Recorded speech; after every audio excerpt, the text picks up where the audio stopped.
तो पिछले एपिसोड में हमें दिखाया था ड्यूक पेरोनॉफ ड्रैगन के फ्रेगमेंट के पास जा रहा था और जाते जाते एक नाइट से कहता है ऐसे प्रीस्ट को बुलाओ जो प्रेयर कर सके। फिर जैसे ही वो उस रूम को ओपन करता है उसे बहुत ही ज्यादा एनर्जी महसूस होती है। फिर ड्यूक उस एनर्जी को महसूस करते हुए कहता है ये एनर्जी डेफिनेटली पहले से ज्यादा है। फिर हमें ड्रैगन के फ्रेगमेंट्स को दिखाया जाता है। उन दोनों की एनर्जी एक दूसरे से टकरा रही थी। तभी सीन कट होकर हमें मर्सिला को दिखाया जाता है। वो किसी से कह रही थी क्या सर ब्लेड। उसके पास कई सारे लोग प्रेजेंट लेकर आए हुए थे। फिर मर्सिला उनसे कहती है ब्लेड बाहर गया है, उसको एक मिशन मिला था। इस पर वे सभी लोग निराश हो जाते हैं और कहते हैं अच्छा तो ऐसा है। फिर एक आदमी कहता है शायद हम थोड़े देर से आ गए हैं। दूसरा आदमी कहता है इसलिए मैंने तुमको कहा था कि जल्दी चलो। तभी वो आदमी कहता है मैं कॉन्वेंट में उनको ग्रीट नहीं कर सका था, इसलिए मैंने उनके लिए एक गिफ्ट तैयार किया है, लेकिन इसका अब कोई फायदा नहीं, वे तो यहाँ पर नहीं है। फिर मेरसिला अपने मन में कहती है शायद मुझे उसके नाम के आगे सर लगाने की कोई भी जरूरत नहीं थी, मैं तो उस सिचुएशन में बुरी तरह से फंस गई थी। फिर उनकी तरफ देखकर कहती है नहीं, ये एक सही मौका है। ये रूमर्स बड़ी तेजी से फैल रहे हैं कि ब्लेड ने सभी मर्चेंट को उन बारबरियन लोगों से बचाया है। अगर ये पॉसिबल है तो मैं उसका नाम और भी ज्यादा फैलाना चाहती हूँ। फिर उन सभी से हंसते हुए कहते हैं वो आजकल काफी बिजी हैं, आखिरकार वो बेजिट हाउस होल्ड का एक होनहार टैलेंट है। इस पर वह आदमी कहता है ओह यह सही है, ऐसा ही होना चाहिए, वो महान कार्य करने के लिए नियत है। मर्सिला कहती है हम नहीं जानते कि वे कब वापस आएगा, क्या आप अपना नाम छोड़ना चाहोगे। और उनकी ऐसी बातें जेमिना सुन लेती है। तभी वो आदमी कहता है ओह यह बहुत अच्छा है। जेमिना निराश होते हुए कहती है ये ऐसी चीज है जिस पर मुझे खुश होना चाहिए, लेकिन मुझे ऐसा लग रहा है कि वो मुझसे दूर जा रहा है। तभी उसे मेरसिला आवाज देती है, लेकिन जेमिना तो अपने ही ख्याल में बिजी थी। फिर मेरसिला उसे और एक बार आवाज देती है। इस पर जेमिना कहती है यस मैडम। मेरसिला उसे इशारा करते हुए अंदर बुला लेती है। जेमिना उस पर कहती है मुझे माफ कर दीजिए, मेरा ध्यान नहीं था। फिर जेमिना उससे कहती है क्या आप चाहती है कि मैं प्लेट से आए मिलने सभी विजिटर का ख्याल रखूं। मेरसिला कहती है हाँ, वो आज से सिर्फ तुम्हारे द्वारा प्लेट से बातचीत करेंगे। उसकी बात सुनकर जेमिना कहती है लेकिन वो बहुत इंपॉर्टेंट लोग दिख रहे हैं, मैं सोचती हूँ कि यह काम आपको ही करना चाहिए। और मन में कहते हैं अगर मैं कुछ गलती करूंगी तो ब्लेड मुश्किल में पड़ जाएगा। इस पर मेरसिला कहते हैं अगर हम ब्लेड के विजिटर को रिसीव करने के लिए क्वालिफाई की बात कर रहे हैं तो गुलाब जैसी स्माइल में तुम्हारे सिवा और कोई भी दूसरा क्वालिफाई नहीं है। गाइस राइटर ने कैसे नशे किए हैं पता नहीं, मुझे भी कुछ समझ नहीं आ रहा, एक दो बार देखने से मुझे भी समझ आ गया। फिर मर्सिला कहते हैं करंट प्लेट तुम्हारे सिवा बाहर नहीं आ सकता, इसलिए सब कुछ तुम्हें ही करना होगा। जेमिना तुम्हें कॉन्फिडेंस की जरूरत है।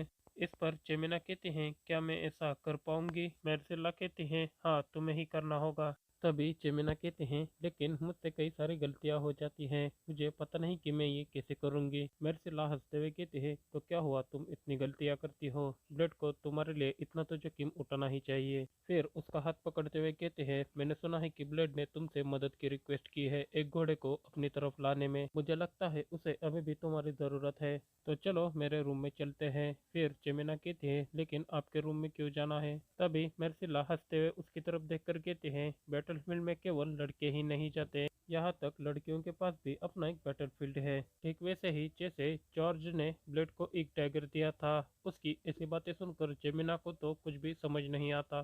तभी उसको ले जाते हुए कहती है मैं तुम्हें हथियार चलाने में भी मदद करूंगी। फिर सिनकट होकर हमें बजट फैमिली के हाउस होल्ड को दिखाया जाता है। कोई चाय पीते हुए कहता है एक्सपेंड करते समय स्टेबिलिटी बहुत ज़रूरी है। और ये होता है लावाडू जो कि जोसेफ से बात कर रहा था। फिर जोसेफ से कहता है काउंट गेंदर अभी नॉर्थ में नहीं आ सकेंगे, जबकि उसके पास भयंकर सेना है और फॉर्मर अलायंस लीडर के अवशेष अभी भी वेस्ट में अलग अलग जगह पर मौजूद हैं और बोना ग्रुप का बैटल फ्रंट उनका सपोर्ट कर रहा है। और नॉर्थ की ओर जाने से पहले उन्हें इस चिंता की जड़ को सुलझाना होगा। ये बात सुनकर जोसेफ कहता है मैं आपसे सहमत हूँ।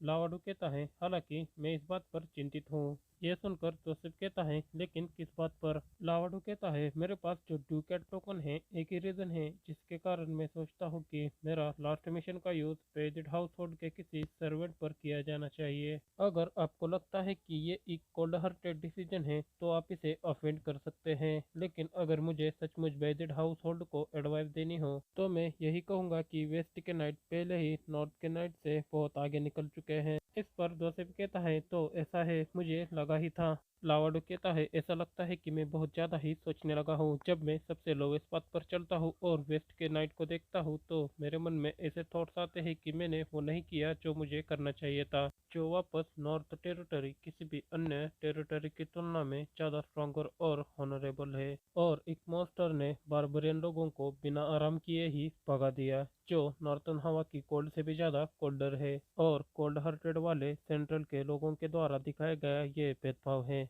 वैसे भी नॉर्थ के नाइट वे लोग हैं जिन्होंने हर चीज के खिलाफ स्ट्रगल किया है और लड़ाई लड़ी है, लेकिन नॉर्थ की पावर जो पहले रूड हुआ करती थी वो स्टेबिलिटी हासिल करते ही डिसअपेयर हो रही है। दूसरी ओर वेस्ट की अचीवमेंट धीरे धीरे और भी ज्यादा स्ट्रॉन्गर होती जा रही है। फिर लेटर की ओर देखकर कहता है, आपको पेरन हेनन की रिक्वेस्ट को हल्के में नहीं लेना चाहिए। इससे पहले कि बहुत देर हो आपको तैयारी करनी होगी। इस पर जोसेफ कहता है, मैं आपके बात से पूरी तरह से सहमत हूँ, यहाँ तक कि वो हिस्सा भी जहाँ करंट नॉर्थ पुराने नॉर्थ से बहुत डिफरेंट है।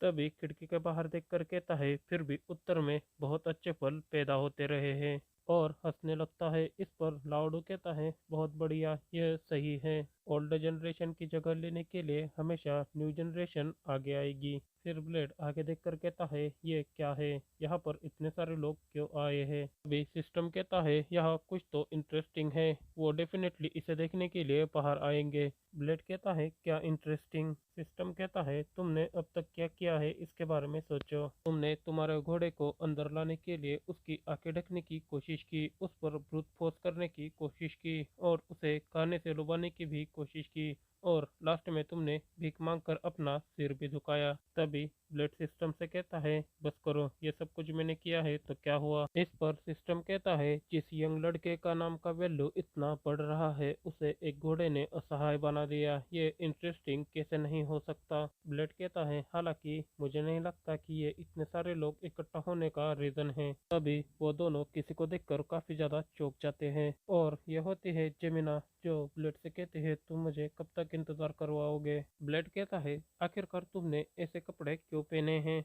इस पर सिस्टम कहता है, तुम बुद्धू कहीं के, तुम्हें तो कुछ भी नहीं पता, ये तो लड़कियों का कॉम्बैक्ट यूनिफॉर्म है, मैं तो उसके तैयारी से बहुत ही ज्यादा इम्प्रेस हुआ हूँ। फिर जेमिना उसके सर के कपड़े को उठाते हुए कहती है, यही सही टाइम है जेमिना। और जैसे ही वो अपने कपड़े को उठाती है उसके इयर काफी ज्यादा चमक रहे थे। उसे देखकर ब्लेड कहता है, ये सचमुच बहुत अच्छी दिख रही है। फिर हमें जमीना को दिखाया जाता है, वो बहुत ही ज्यादा क्यूट दिख रही थी। उसे देखकर सभी लोग हैरान हो जाते हैं और कहते हैं, अपने तो अपने आप को बहुत अच्छे से छुपाया रखा था। तभी ब्लेड का घोड़ा भी जमीना को देखकर उछलने लगता है। उसे देखकर ब्लेड कहता है, ये तो रिएक्ट कर रहा है। फिर जेमिना उसे देखकर कहती है, इसे सामने से देखना बहुत ही ज्यादा डरावना है, और ये सचमुच बहुत ही स्ट्रेसफुल है कि इतनी सारी निगाहें मुझ पर है। लेकिन अगर मैं ऐसी मामूली घबराहट के कारण हिचकिचाऊं तो फिर मैं ब्लेड के साइड में खड़े रहने के लायक नहीं हूँ। और उस घोड़े को गुलाब दिखाते हुए कहती है, प्यारे घोड़े इधर आ जाओ। फिर वो घोड़ा धीरे धीरे कर कर आगे बढ़ने लगता है। उसे देखकर कुछ लोग कहते हैं, वाह, ये तरकीब तो सचमुच काम कर रही है, ये आ रहा है, इसे ऐसे ही जारी रखो। ब्लेड उसके घोड़े की चमकीली आंखें देखकर कहता है, वाह, उसने तो उसकी प्रेजेंस को डिसाइड कर लिया है। फिर वो जेमिना के पास आकर रुक जाता है। वे घोड़ा और जेमिना एक दूसरे को ही देखे जा रहे थे। फिर जेमिना अपना हाथ आगे लाकर उसे सहलाने लगती है, और वो घोड़ा भी उसे ऐसे करते हुए देखकर काफी खुश हो जाता है। तभी कोई चिल्लाते हुए कहता है, जेमिना, लेडी जेमिना। यह होता है हार्विन, जो कहता है, वो लड़की तो क्रिम्सन लेडी है, द रोज ऑफ सोरार। फिर ब्लेड उसकी तरफ देखकर हंसने लगता है और कहता है, हार्विन। और सभी लोग जेमिना का नाम लेने लगते हैं। फिर कुछ लड़कियां फूल फेंकते हुए कहते हैं, आप तो सचमुच क्रिम्सन लेडी हो, द रोज ऑफ सोरार। फिर सभी लोग चिल्लाने लगते हैं, she is the crimson lady, the rose of Sorar. और ये सब कुछ मर्सिला ऊपर से देख कर कहती है, बच्चे और कीमती गुलाब, तभी एक लड़की कहती है, मैडम क्या आपने ये सब कुछ तैयार किया है? इस पर मेर्सिला कहते हैं, सभी लोग इसे अच्छे से देखो, ये ऐसा दृश्य है जिसे आप फिर कभी देख नहीं पाएंगे, भले ही आपके पास दुनिया का सारा पैसा ही क्यों ना हो। उसकी बात सुनकर वो लड़की कहते हैं, इसका क्या मतलब है? मेर्सिला कहते हैं, क्या तुमने कभी किसी को पिछली गलियों से इतना ध्यान अपनी तरफ आकर्षित करते हुए देखा है? जब कोई पिछली गलियों से आता है, क्या तुमको पिछली गलियों के बाहर भी ऐसे तालियां और चीयर सुनने को मिलते हैं? कम से कम आज तो यही हो रहा है। सोरार तो उन दोनों को ही देखे जा रहा है। और फिर हमें ब्लेड और जेमिना को दिखाया जाता है, जो कि बहुत प्यारे दिख रहे थे।